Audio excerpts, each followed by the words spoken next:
Answer writing के बाद the third pillar of my preparation जो काफ़ी इंपॉर्टेंट जिसने रोल प्ले किया, that was tests and test series and मॉक्स।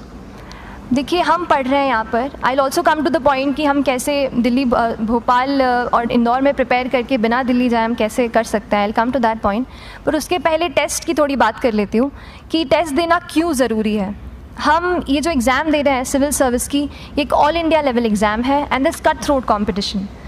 तो उसके लिए आप केवल पढ़ते रहें, सारी बुक्स, मटेरियल्स, स्टैंडर्ड ये करंट का सब पढ़ लें, लेकिन अगर आप ये नहीं जज कर पाए कि आपका क्या लेवल है at an all India level, तो चीज़ें समझ में आप नहीं, मतलब आप आगे नहीं बढ़ पाएंगे या सही डायरेक्शन नहीं पकड़ पाएंगे।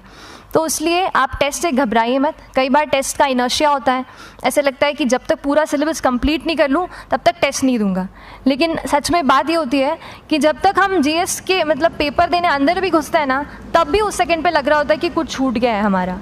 तो ये चीज़ होगी ही, इसीलिए ये मैं कभी मत सोचिए कि जब तक पूरा सिलेबस नहीं कर लूँ टेस्ट नहीं दूंगा। जैसे आपका एक थोड़ा बेस बन जाता है प्रिपरेशन का, आप टेस्ट दीजिए, चाहे वो प्रीलिम्स का एमसीक्यू का टेस्ट हो या मेंस का राइटिंग स्किल की प्रैक्टिस हो, टेस्ट पे आप फोकस कीजिए। उसके बाद टेस्ट केवल देने के लिए नहीं देना है, उसको एनालाइज भी अच्छे से करना है। When you get the answer hints, when you get the answer keys, analyse properly कि आपकी क्या गलती हुई है और उससे भी सीखने की कोशिश कीजिए कि क्या कुछ नया मुझे इस टेस्ट पेपर से या इस आंसर कॉपी से मिल सकता है।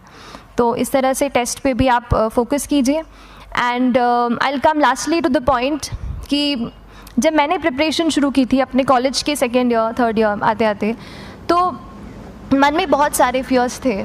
मैं भी एक नॉर्मल फैमिली से हूँ, मेरे फैमिली में किसी ने आज तक सिविल सर्विस का पेपर भी नहीं लिखा था, तो मन में बहुत सारे फियर्स थे, डाउट्स थे, क्या होगा, कैसे होगा। तो हो सकता है आपके मन में भी ऐसा हो। और हम जैसे यहाँ रहते हैं, हम सोचते हैं कि दिल्ली जाना तो सबसे ज़रूरी है, उसके बिना तो ये एग्ज़ाम हो ही नहीं सकती।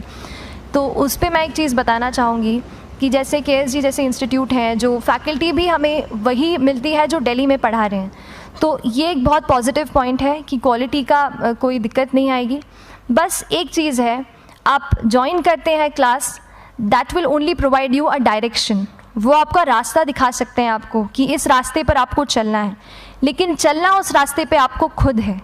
You have to work on your own. कभी ये मत सोचिए कि मैं वहाँ नहीं जा पा रहा हूँ तो नहीं हो सकता, यहाँ है, तो हम एक्सक्यूज़ेस बनाते हैं। कई बार चैलेंजेस आते हैं। तो मैंने कॉलेज के साथ प्रिपरेशन की, तो उसमें भी काफ़ी दिक्कत आती थी। कभी कभार कॉलेज की एग्ज़ाम होती थी, तो इसमें मैं अपना उतना वक्त नहीं दे पाती थी। तो उस मोमेंट पे फिर प्लानिंग ने मुझे बहुत हेल्प किया कि हम किस तरीके से अपने कॉलेज के एग्ज़ाम के लिए प्लान कर लें। जैसे मैंने इंजीनियरिंग की है और मुझे पता है कि हम इंजीनियर्स 1 महीने से ज़्यादा पहले से पढ़ते नहीं हैं। पढ़ते हैं क्या? तो वो चीज़ आप ध्यान रख सकते हो, उसको अपना स्ट्रॉन्ग पॉइंट बना सकते हो। 1 से 1.5 महीना जब exam is approaching, I used to plan my entire syllabus का प्रिंट आउट निकाल के I used to make my notes. उस तरीके से उसको मैं उसको संभाल लेती थी। तो whenever you are managing those things together, focus on planning. किस तरीके से आप एक माइक्रो प्लान बनाएं, अपना डेली एक प्लान बनाएं, वीकली टारगेट सेट करें और एक ब्रॉड विजन दिमाग में रखें कि ब्रॉडली आप मंथ्स में क्या कवर करने वाले हैं। अगर आप प्लानिंग अच्छे से करते हैं तो ज़्यादातर पोर्शन आपका वहीं से कवर हो जाता है। और